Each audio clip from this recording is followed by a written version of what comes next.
let's go, c'est le retour de cette tradition de faire une vidéo sur mes attentes par rapport à l'année suivante, qui est du coup l'année 2026.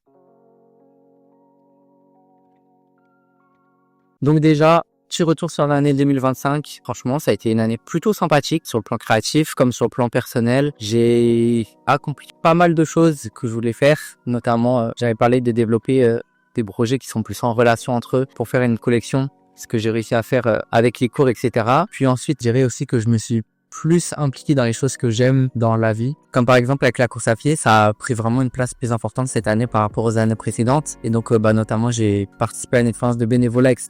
Ça m'a permis de rencontrer beaucoup de gens, même je cours avec plus de personnes. Donc, je sors pas mal de cette bulle-là de courir en solo pour un groupe courir et profiter avec ses amis. Et ça, c'est génial. Puis pareil, encore une fois, j'ai fait un nouveau marathon. Ça, incroyable. C'est la meilleure chose du monde. Je vais faire ça vraiment chaque année. Là, j'ai un plan. C'est que j'ai 22 ans et j'ai 2 marathons. Ça veut dire que maintenant, chaque année qui passe, je dois avoir le nombre de marathons équivalents. Par exemple, j'ai 25 ans, je dois avoir 5 marathons. 28 ans, 8 marathons, etc., etc. Ça va être un petit défi personnel. Aussi, je suis encore allé au Grand Prix de Formule 1 cette année. C'est tellement la meilleure chose aussi de pouvoir avoir cette opportunité-là de le faire.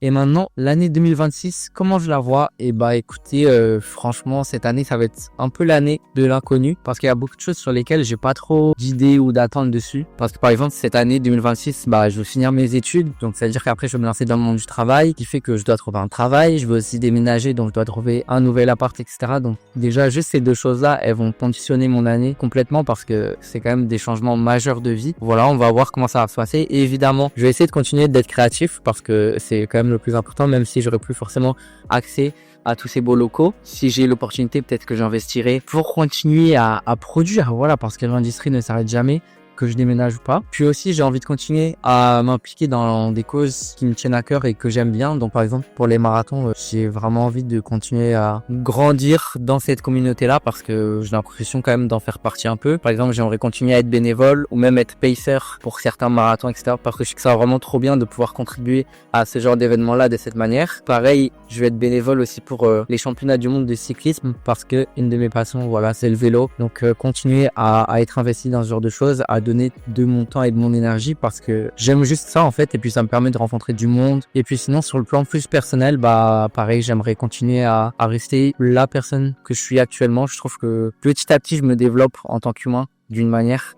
qui me convient pas trop mal. Évidemment, il y a encore des choses à développer. Mais voilà, j'ai pas tant de choses à dire pour cette année 2026. Ça va vraiment être l'année de l'inconnu par rapport aux autres années où vraiment j'avais plus une vision précise.